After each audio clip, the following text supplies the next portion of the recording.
Hello, welcome জানাই JS ভিডিওর আরও একটা নতুন ভিডিওতে। আশা করছি দূরে কাছে যে যেখান থেকে ভিডিওটি দেখছেন সবাই ভালো আছেন, আমিও ভালো আছি।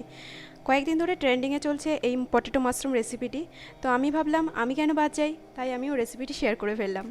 আর সত্যি খেতে খুব সুন্দর হয়েছিল, দুর্দান্ত হয়েছিল, বাড়ির সবাই খেয়ে খুব খুশি হয়েছিল, স্পেশালি বাচ্চারা। তো চলুন কীভাবে আমি বানাচ্ছি সেটাই আমি আপনাদের সাথে শেয়ার করে দিই। তো এখানে আমি আলুগুলোকে টুকরো টুকরো করে কেটে নিয়েছি। নিয়ে এটা আমি কুকারে সিদ্ধ করতে পারতাম, কিন্তু সেক্ষেত্রে আলুর ভিতরে জলের পরিমাণটা বেশি চলে যেত।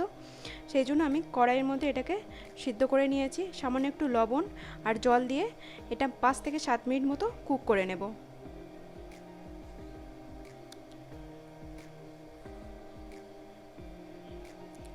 এই পর্যন্ত ভিডিওটির সাথে যারা আছেন তারা প্লিজ একটা লাইক করে দেবেন। আপনার একটা লাইক আমার এই ভিডিওটি অনেক অনেক বন্ধুর কাছে পাঠিয়ে দেবে আর আমার অনেকটা উপকার হবে।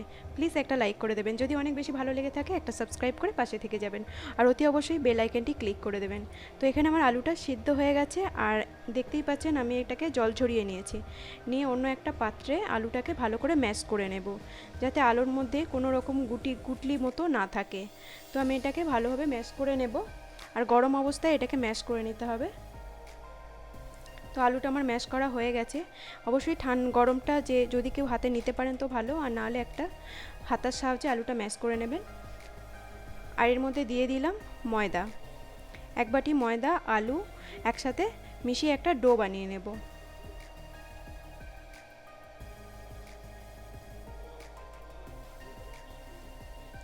অল্প একটু জল দেব, জল দিয়ে ডোটা বানিয়ে নেব।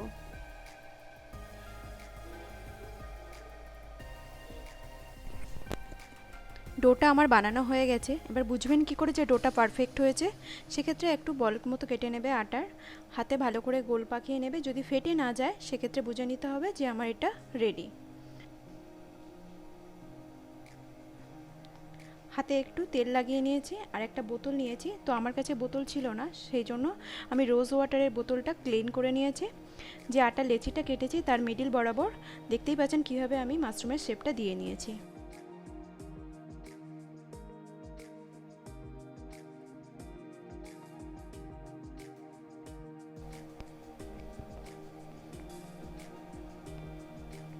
এইভাবে আমি সব আটাটাকে মাশরুমের শেপ দিয়ে নেব।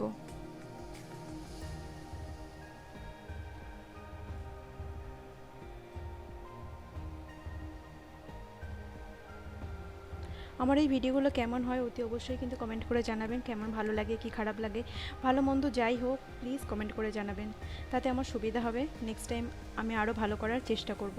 তো আমি এখানে একটা অন্য পাত্রে জল নিয়ে নিয়েছি। জলটা গরম হয়ে গেছে, এখন মাশরুমের বলগুলো দিয়ে দিয়েছি।